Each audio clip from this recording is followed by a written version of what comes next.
All right, we have someone else coming in. Great. Okay, perfect. All right, so just going to let people come in, trickle in. Bonjour et bienvenue tout le monde. On behalf of all of us behind the scenes here at ForSpace, welcome everyone in person or via Zoom to this morning's Sustainable Fashion Roundtable.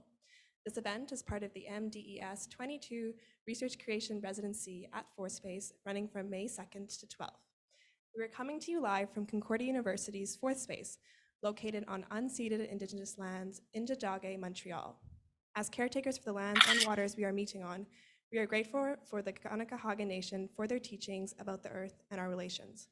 At ForSpace, we work to connect people to the initiatives, research projects, and dialogues happening across the university.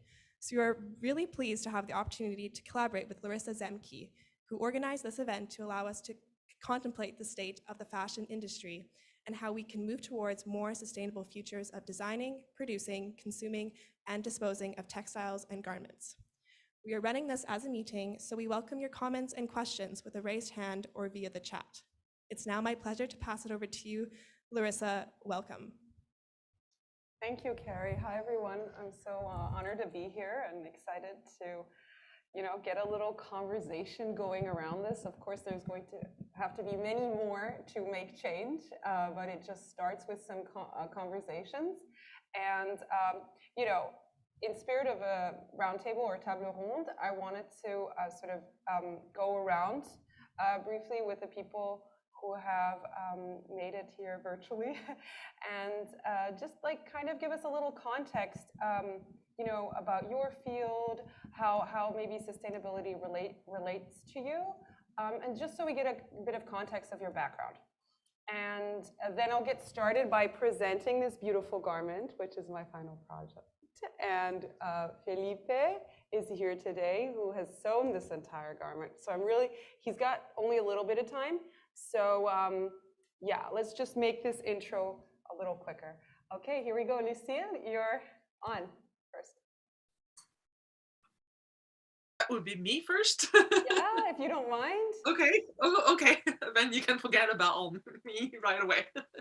Hello, everyone. I'm Lucille Druet.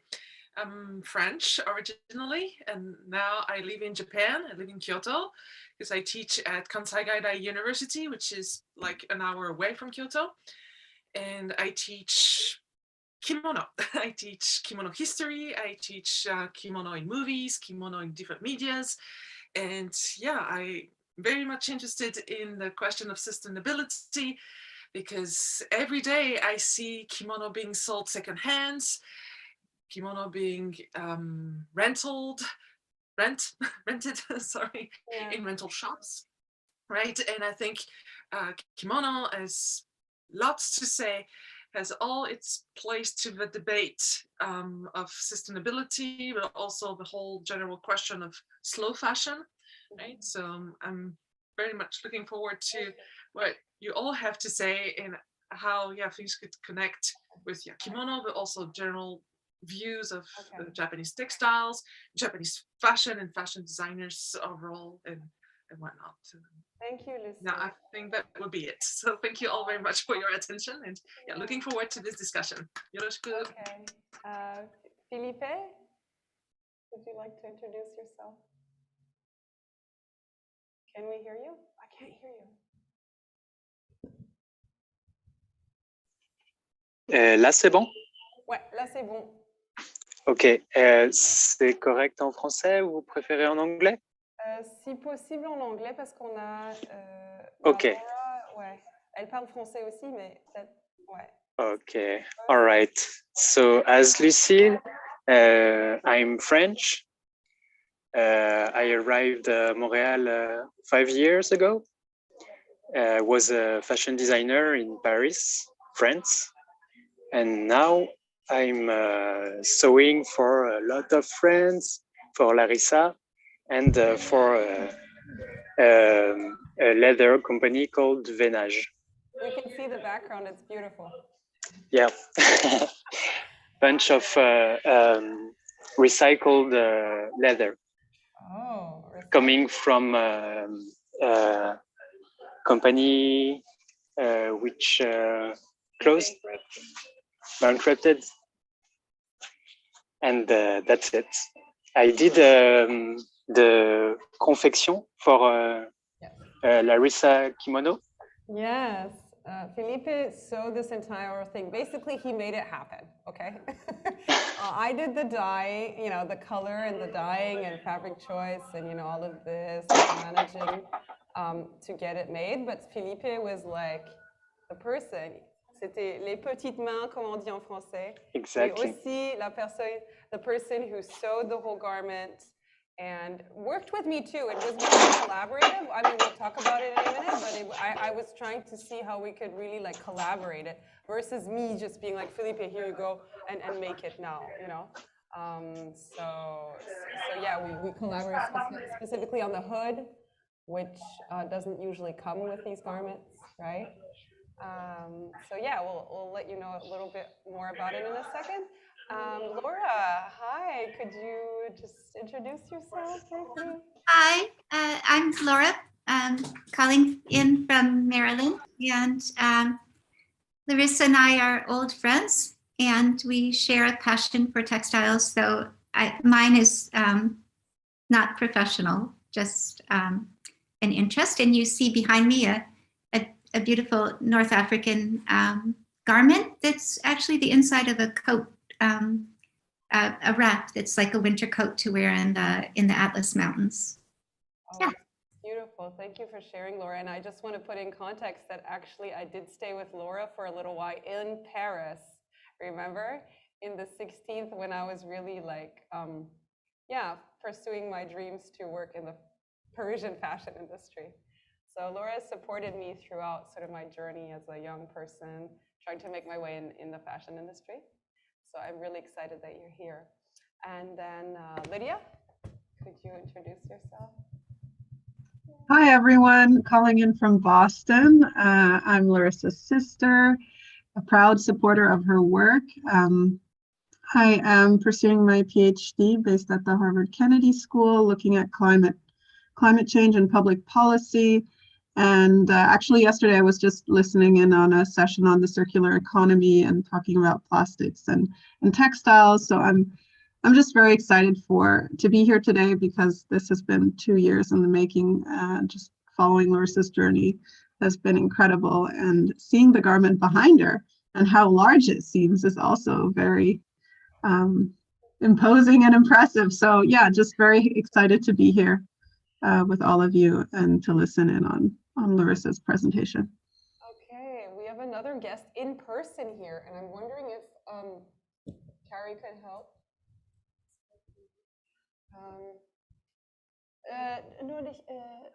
Nur dich sagen, wer du bist und eines Wort. Ja. Ja, mit dem Mikrofon. Willst du hier kommen, weil die können dich nicht sehen? Sorry. Just, okay, 1 minute. So we also have a special guest in person.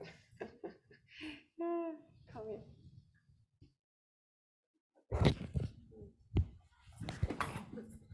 Kannst du den Mikrofon nehmen, Mami?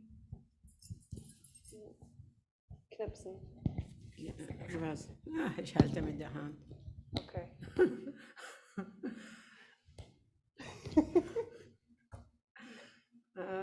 I am Hannah Semke. I come from Arabic German. I'm Arabic German. I'm the mother from Larissa. I'm very interested in what she do. And I study agriculture, really. Agriculture, soil and plant production. And I am very proud of her. And her father was in the textile industry. Okay. Back in the day.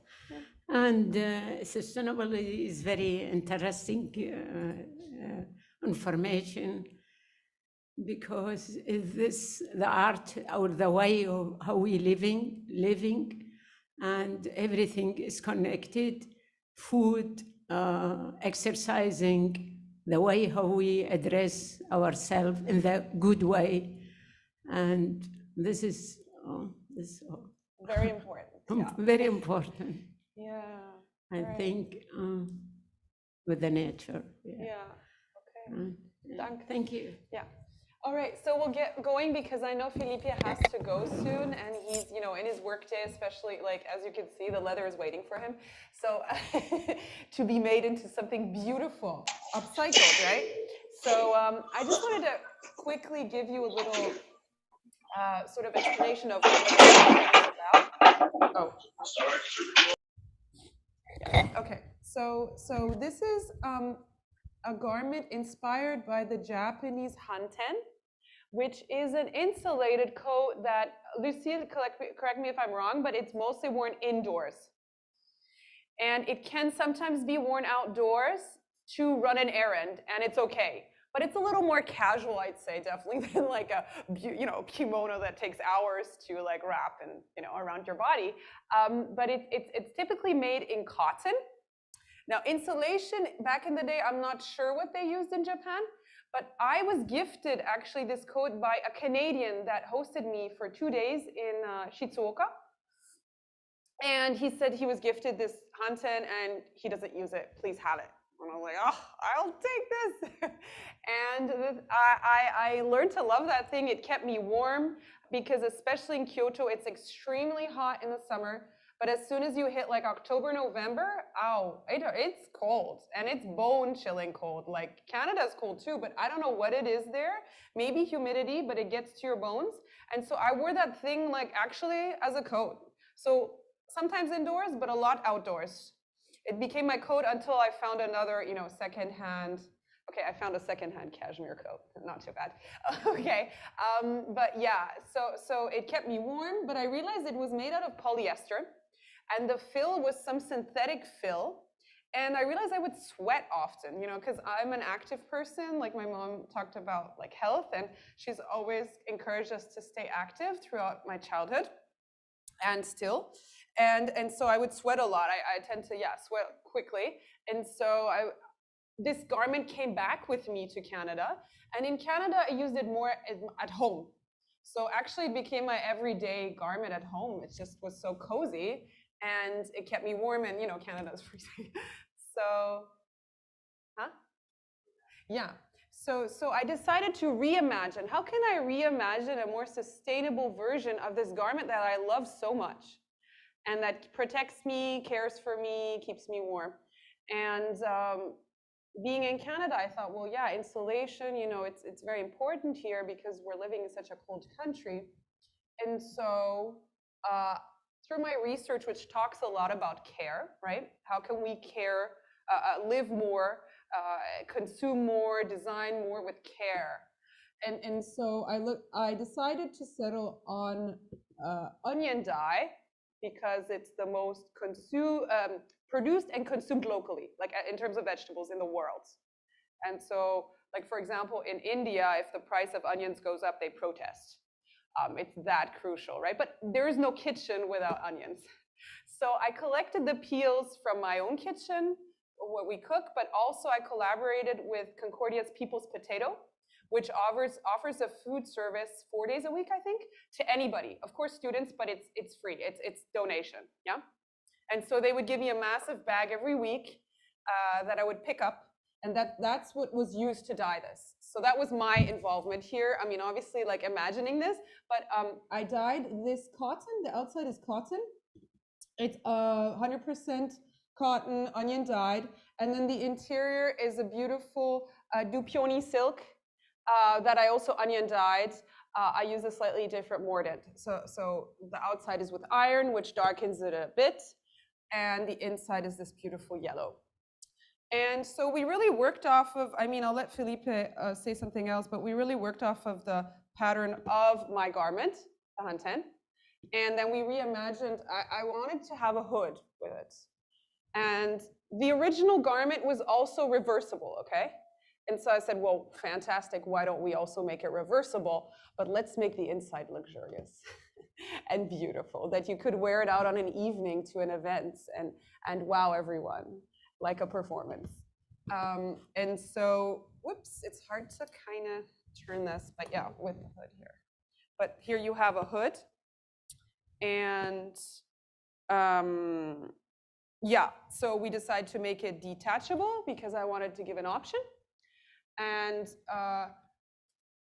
there are many sort of, well, now there's research, like I attended a conference that was virtual, but like organized by North Carolina State University, and Patagonia came to talk. And one of the main points that really like struck with me was that they said that they've been doing a lot of research on recycling, right? Because they're at the forefront of all of this. And they said, well, one thing for recycling is the more materials you add and fixtures, the more difficult it is to break down the garment, you know, and reduce it and prepare it for recycling. So I thought, wow, well, you know, we could add snaps. That would be so much faster, and you know, that's what everybody wants, convenience. But we decided to stick with the ties, which is really a feature that you find in Japanese clothing, you know, from tying the pants, also the sort of wrap. There are ties inside that you usually don't see. Well, one you'll see on the outside and the other one you won't. And so how can you use the ties and also embrace sort of the slowness to it, right? This takes way longer to switch your hood. So in a way, slow down, but then you become more mindful, I would say. So that's a bit about that. I mean, one last thing, and then I'll let Felipe talk, is just that the care label, you know, talking about care became a real challenge for me on my side. How can I make a beautiful care label that's sort of integrated and more sustainable using the scraps that we have? And so, and honoring that this garment is not my invention. This is Japanese, a garment. And so Felipe had this brilliant idea. Well, why don't we plaque it on the hood? So this is sort of the story also of the garment and what we encourage the user to do. So the story is here, and then it's also integrated. The actual care label is integrated into the pocket. It's part of the garment. Now, you know, many companies used to do this, including Levi's. If you look at the historical you know, their pockets were printed, right? It's changed over the years, but it's not something I invented, right? It's just I thought, how can I integrate it? So here, you know, we have how to care for the garment. And I've really thought also about like the traceability, like in food, transparency. Where is something coming from? Who worked on this? Whose hands touched this? Whose machines? I mean, now we work with a lot of machines. So I really put everyone, you know, what it's made of. Sometimes that's called a trade secret, you know. I didn't. I put what is it made out of exactly. And who worked on it, you know. Felipe's name is on there. The person who insulated it, he should be coming. He made the insulation, which is 100% biodegradable. You could say vegan because it's not down, right? It's from a plant, a milkweed that grows in Quebec. So it's a local insulator that I've decided to use. And also the person who quilled it, and I put made in Quebec to be more precise. It's, you know, rare in Canada. So yeah, that's a little bit about the garment. And now I want Felipe to sort of maybe tell us a bit more about your experience creating this garment, working with me, maybe the challenges. Yeah. Yes, just like you said, I had some idea, but you did the most part of it, bringing me the main concept that you wanted a kimono with two sides and two colors, and I imagined everything to be reversible, like the belt, the pockets, the hood, and even some details like the straps. You can every part of that is reversible. So I imagine like two complete different kimonos, and I worked everything separately. So I had the first step to do the silk part. Then you, Larissa, did the teinture. Yeah, the dyeing, exactly. The dyeing. Mm-hmm. And then I worked on the quilted part. And then you brought me the silk part with the beautiful yellow onion dyeing. Yeah, silk. Mm-hmm. And yeah, I had to to imagine a way to bring those two kimonos in just one piece of garment, and it's outdoor, like you said, because I wore it just to try, and it's really, really warm and comfy with this quilted part. Mhm. And for sure, the yellow dyeing is beautiful, just beautiful. It's just like gold. Yeah, that's true. It really got this brilliant. I gotta say, I made a prayer every time I dyed it because I didn't know exactly. I'm not a scientist. I just was like, please, some force help me get a beautiful color. And here we have like a beautiful Burberry beige. I mean, I didn't color match it, but it does look a bit Burberry-esque. And then the inside is just this brilliant, yeah, really brilliant yellow. What was I going to say? Maybe it wasn't, yeah, thank you, Felipe, for that.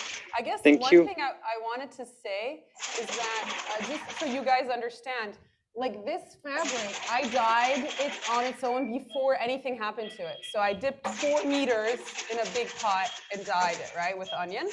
Then I went to the guy to, what did I do? No, I picked up insulation too. I went to outside of Quebec. My friend drove me to the factory, to the guy who's worked 10 years on developing this insulation, brought all of that back, and then brought the dyed fabric and the insulation to Saint Léonard, which is pretty far out. I took public there, and he quilted it then. Then I brought the quilting to Felipe to start making the garment, right, Felipe? And the silk part, though, I gave Felipe before the dyeing happened, okay? So Felipe sewed the entire silk inside before I did the dye bath. So there were challenges, right, Felipe? Do you want to just mention the challenge after that? Yeah, as you said, you did it with artisanal technique. Artisanal, yeah. So the fabric shrunk a little, shrunk like 1 inch. So it made a bit of défaut on the garment. Like a bit of a defect, right? Because it shrunk. Yeah. I had to like heat it and sort of not boil it, but yeah, close to, you know, like heat it and dye it. So I had to readjust some details like the pockets and the sleeves in order to have the correct shape without a default. Right. So he did this beautiful stitching. It's like a cross, kind of. Oui, le point de croix. Yeah, by hand. So Yeah. it's there at the sleeve to give it the flexibility and you know, prevent it from tearing. And let's be honest, this garment, it's so beautiful. Like some of the parts here are actually hand, we said plaqué. I helped Felipe a little bit as well. Yeah. Because it's so much work. But this is like stuff that Chanel does, you know, but and these like haute couture places that, you know, it's a lot of handwork, and it's you know, it's expensive, but also because of time, right? And it's slower. And actually, just so you all know in context, and Lucia could add to that, but like the kimono is entirely made that way, if I'm not wrong. It's sewn by hand, plaqué or hemmed.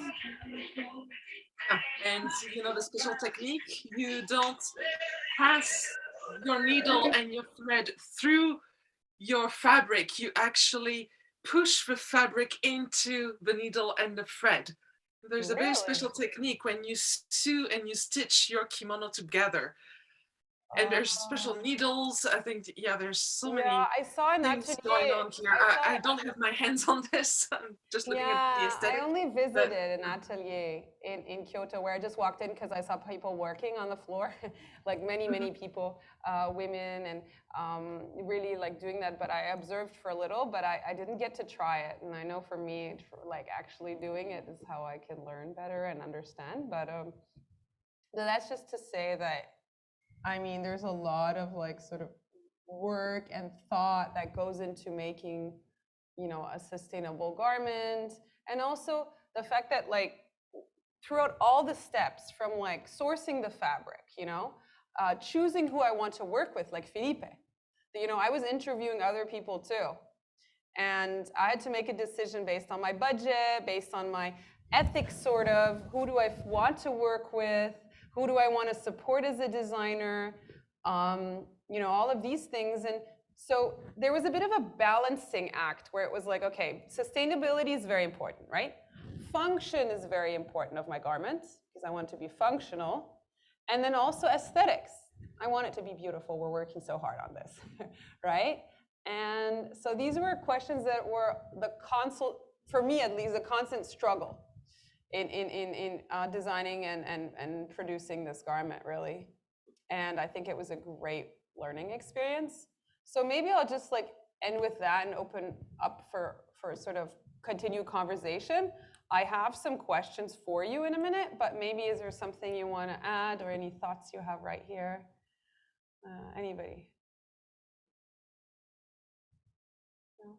I just typed in the chat, but could we see the reverse side? Oh, of course, yes.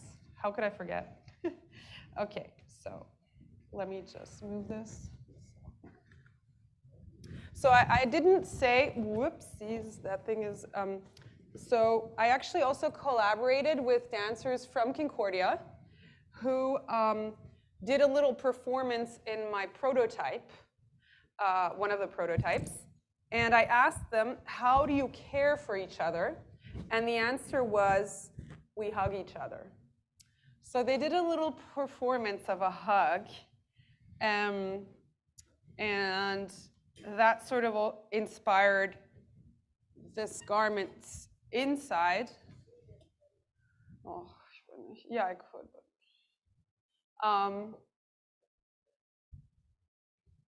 Sorry, I'm not used to being on TV.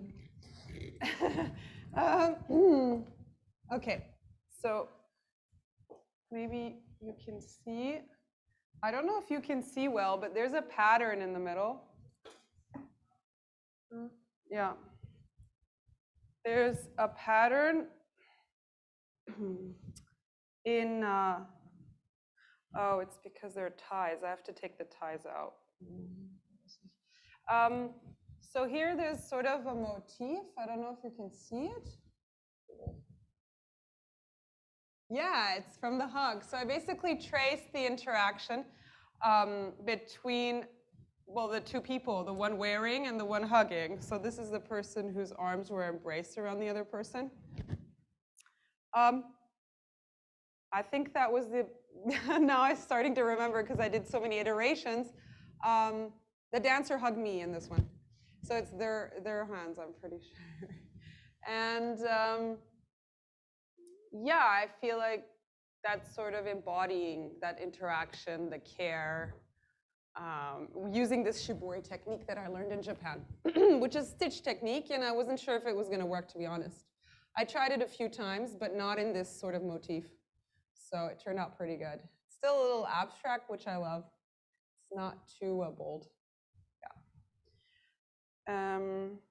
And we really tried to use everything with Felipe, like the remains to make sort of the hood a bit you know, you can tie it and tighten it a bit, you know, in terms of functionality.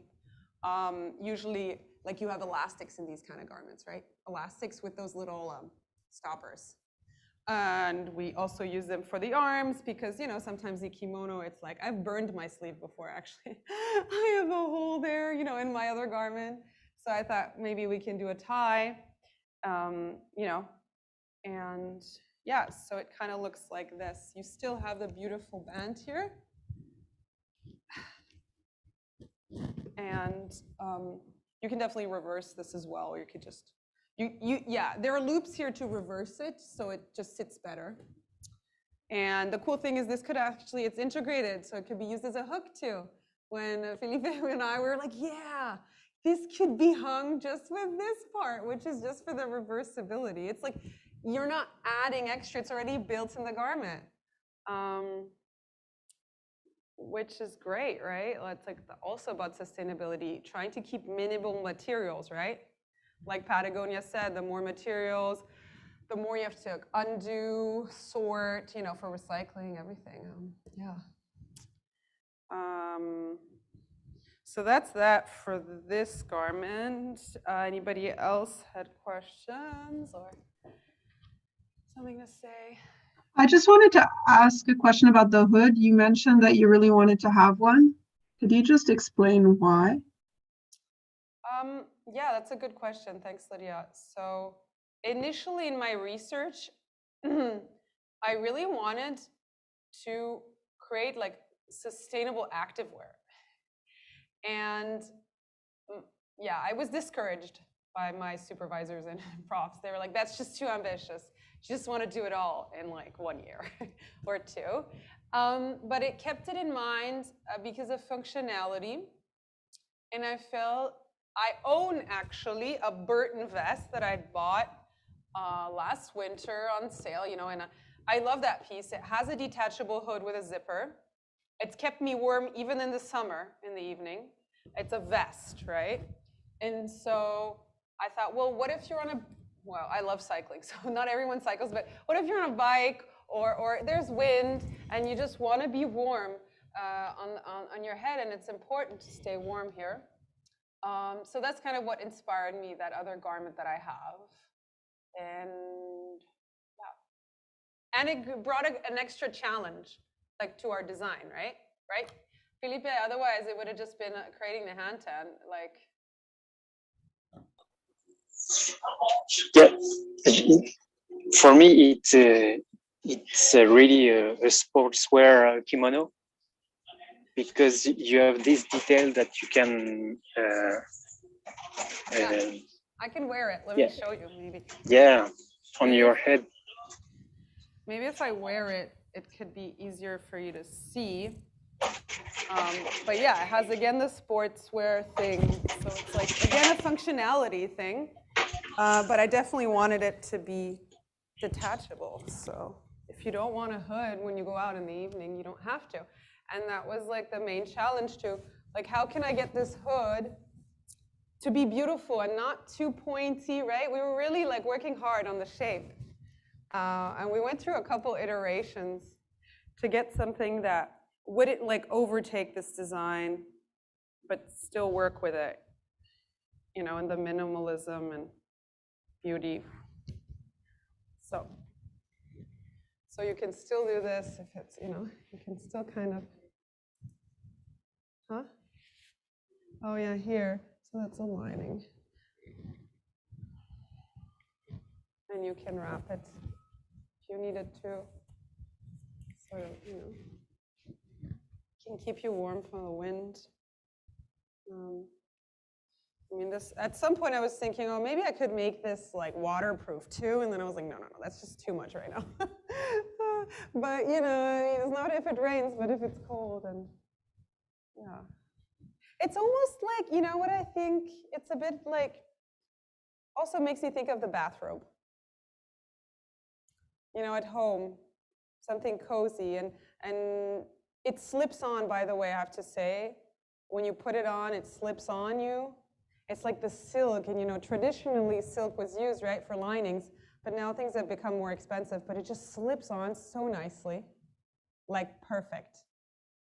It's like you're putting on almost like a blanket, you know, and it's cozy. Yeah. So I think it does sort of hold that feeling of that garment that I had, and it's comforting, yeah. And warm. Yeah, I wish you could all try it and be here. Could you tell us in a little more detail how you made the hug on the back? Sure. You said it was stitching, or? Cool. Yes, sure. So I mean, like, basically, if my mom came here, she hugs me here, and her hands would be here. Then I had to have a third person trace where the hands meet the back and like trace around, you know, like when we were kids, we traced around stuff. And with a fabric marker. I might give someone a hug. Just because I want a hug. So if you see the hands in the back, like this way. A third person had to come and like sort of abstractly trace around with this, yeah, like water soluble, you know, fabric pen. And then what I would do is I have a needle and a thread, and I trace that and I stitch through. And then I start gathering and pulling real tight. It's called shibori nui. It's a Japanese technique of shibori dyeing, tie dyeing basically. And so you're doing that with stitching though, instead of other techniques, which I'm going to be teaching later on today actually at 2:30. There are other ways you could do it, but that's the method I chose because I don't know, there was something like really powerful and healing about stitching, pulling really, really tight and gathering. The gathers are so beautiful. And I actually learned from the gathers that I think a lot of these incredible designers like Rei Kawakubo and I don't know, Junya Watanabe or whatever, are slightly inspired by it, but it's never overt. And there are often gatherers and things in the garments that you say, how are they there? But I don't know, I feel like there's a part of it that comes from this beautiful pleating and gathers that when you pull tight in these traditional Japanese techniques creates this beautiful volume, sort of, you know, and it shape.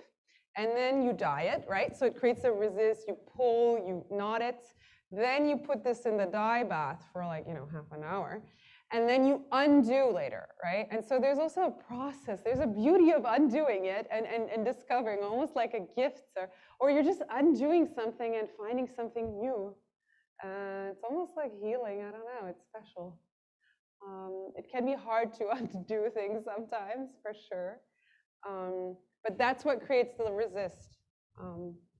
Does that answer your question? Yeah. I can just say that this was sort of the beginning life cycle strategy, how I imagine when you create a new garment. And then the end of life cycle strategy was more like for the consumer, how can they reimagine their clothing, give a new life through dyeing. And so I did a participatory design activity where I had them wear natural fiber shirts. And then I asked them to do a caring act in their life, what they do for others or themselves. And then I traced that. It's very abstract as well. Like I did my mom cooking because that's how she cares for us. So that built a new connection between the wearer and the garment. And then again, I did the same stitch technique, pulled it real tight, and then dyed it. But then I did this performance, and the photo shoot is there. It turned out really beautiful. I have some film footage too. Of the people, like the performers and the person who wore the garment, my friends, put the garment back on, and I asked them to just put it on, and so the whole thing started cracking. Like instead of me undoing it slowly, I just let them crack the thing and form the garment. So they kind of formed the garment in a way, you know. Some stitching is still tight in certain areas, but it made it like also participatory and interactive. So it's like kind of like the connection between the wearer and the garment, right? And so maybe how can that inspire us to just consume more and design and live more with care, consciously, you know, thinking about what are we putting on our bodies, just like what we eat, right? What are we putting in our bodies? Now we start to become more, you know, conscious. Okay, well, organic, where is it coming from, right? The labels, and I gotta say that like my mom, it's really touching that she's here because she inspired me since I was since forever to read the label. Sometimes I get bored and I don't, or I'm rushing, but it's like, what are you having? What are you putting in your body? And so one of our biggest organs, right, is also the skin. So what are you wearing on your skin? I mean, it's hard to imagine that it doesn't get absorbed. I don't know the science, but it must get absorbed by our bodies, right? We sweat, we have pores. I mean, you know, I'm going down to microscopic levels now, but, you know, and so what are the parallels, right, between the food and the clothing in our industry? And if you really look at, you know, agriculture, right? The natural fibers, well, they're also growing. They're a plant, you know. Cotton is a plant, and eventually, you know, they start to make fibers, and you know, then cloth. Then they spin it, then they make cloth. Then eventually they get to the, you know, the sewing part and like making clothing. So, what are the parallels there? You know, in regenerative systems, I had a great talk with a lady called Lydia Wendt in California, who runs the California Cloth Foundry and also works with natural dyes and regenerative systems, right? And she really pushed me to like, okay, look at the parallels between your food and your clothing. And I think it's key. And we're slowly moving towards it, but we have a lot of work to do. And yeah, so I'm just kind of opening the conversation of how you see that. How can we, you know, contribute to more sustainable ways, you know, in our life and fashion? Yeah, Felipe, go. You gotta go? Oh, you gotta go. I know. Thank you so much. I'm so happy. Merci beaucoup. Merci infiniment. Thank you, Larissa, and bravo. Merci, merci à toi. Thanks, everyone. Yeah. Okay, à bientôt. Okay. So, yeah, so maybe, you know, I'm just opening the conversation here. Maybe Lydia wants to add something, you just, about climate change as well, and like your perspective, more looking at policy and yeah. Thank you. Yeah. I was curious to hear more about what you were saying about balancing function, aesthetics, and sustainability, that those were always kind of often competing with each other. Perhaps you could expand a little more on how this journey in building a garment translates maybe beyond that, in terms of how others can try to balance those three components or those three elements in fashion in general. Yeah, that's really a good, you know, question. Thanks for sort of bringing that back up. Yeah, I think designing this beautiful garment, like this is the most beautiful thing I ever like worked on, I think, so far in my life. And it's a journey, right? Like the steps, and it's kind of similar to the parallels of, okay, looking at what food you have in your pantry. What else do we need, you know? So function, right? Function, what do we need? What do we sort of want to make for pleasure for others if we invite people, or, you know? And also sustainably, like, okay, where am I gonna shop for the best quality? I know where it's coming from, so it's like transparent or traceable, right? So that's sort of your sourcing, right? That's, yeah, where's it coming from? And I think that's a big factor. Like the conversations I've had with people sort of in the industry is traceability, you know, of your food, of your clothing, right? And I think, again, going back to my mom, because she's also here and I'm not letting her talk, I'm talking for her, but you know, as a kid, I was really impatient, but my mom went out of her way to go to basically different retailers or sometimes wholesale. I started saying that my mom's more of a wholesale woman. She buys wholesale. It's like 5 kilos and not less. Okay, but really also buying, you know, and making sure that you stock up for the time you need, you know, or a season, because your tomatoes don't grow all year round, actually, right? So again, going to the places you trust and you know it's the best quality, it's local, you know, again, local is a big theme as well, right? If we can, just like these onion peels, if we can think more local and then plan for the winter, right? That's so we're going back again, right? It's kind of like you think you're going reverse, but you're moving forward, because that's the way, the older ways, right? People killed one animal for a season or whatever, you know, a deer, and then they, you know, portion it to keep it going for a while, versus just, you know, running to the store and just getting whatever piece you want out of the animal. Yeah, I don't know if that's answering any questions, but Lydia, yeah, did you want to add something there? In terms of climate change is huge. Agriculture, no? I mean, I think it's really well thought out that you used onion. You know, you looked at which food we consume a lot of, and how can we use the waste of that product to dye something else. So I really liked how you went about thinking about these challenges, because yeah, climate change is a very complex challenge, and people tend to think about it in very specific, very niche ways, and that is necessary, but just as much as taking a more comprehensive, holistic and perspective on the challenge. And so I'm really impressed by how you went about this challenge. It's really hard, and it's very hard, and you're right. Like, it's really, I think I try to step in the shoes of both, like, the designer and the consumer, and always keeping that conversation in my head going. And so, and so that was something that always stayed with me when I spoke to other professionals in the industry, when I spoke to my family, when I did my everyday. And so I think what I really learned in Japan too is be more mindful of your everyday, because it's your life, it's the patterns, it's how you live. And so, one little sort of, well, not anecdote really, I spent like 5-6 months on a farm in Kyoto. Now, I'm not saying every day, but I went there a couple times a week, and I thought I was just going to be dyeing with indigo and doing my little tie-dye thing, and I ended up doing so much farm work.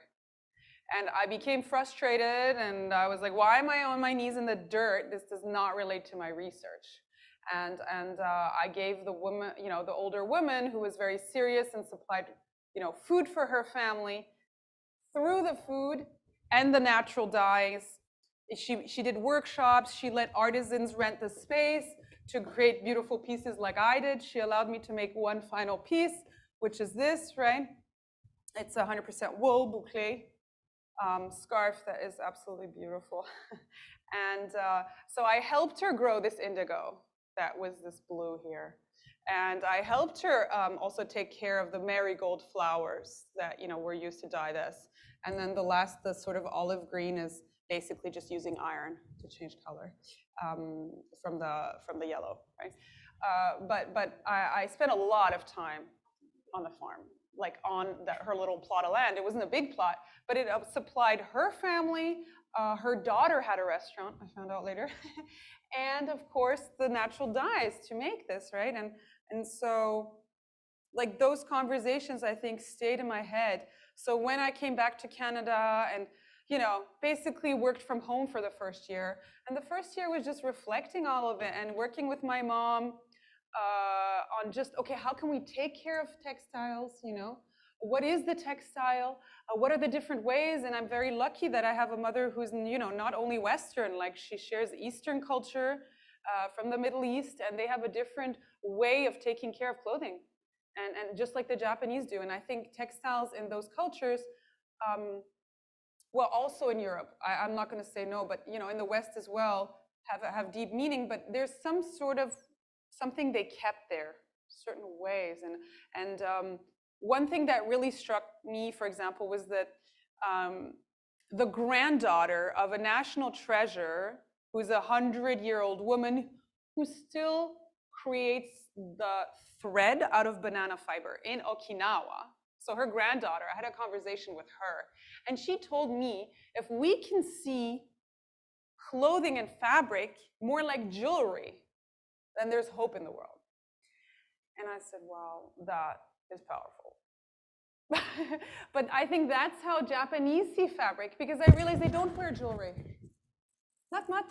They don't have, jewelry is not a thing there. It's become a thing, but they wear tiny jewelry, and it's more like, because they want to be modern and Western, right? But their jewelry is fabric.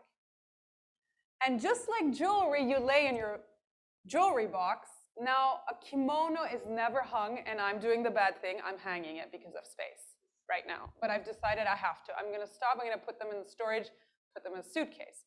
Because just like we used to have chests, right? We used to have chests in the West where you lie your clothing, because if you pull on it, it's going to pull with gravity and it's slowly going to destroy your garment. And so my mom told me you do the same in Arabic countries, and so did her mom actually. And so we've sort of lost or forgotten, or these ways.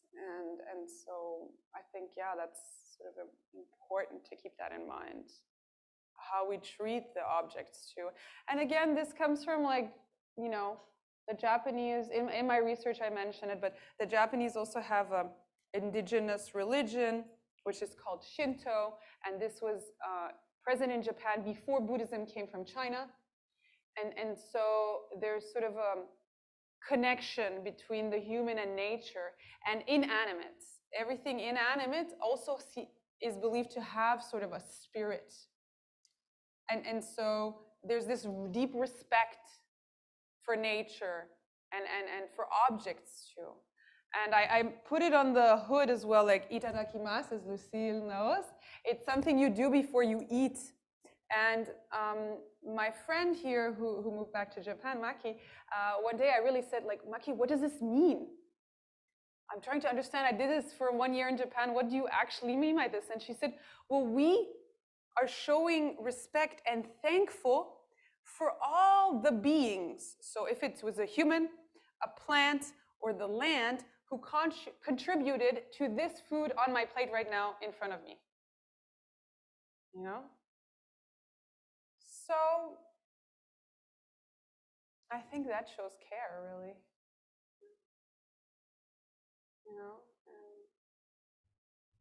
Yeah, I feel like I'm giving a lecture, though. I was hoping this would be more a conversation. Yeah.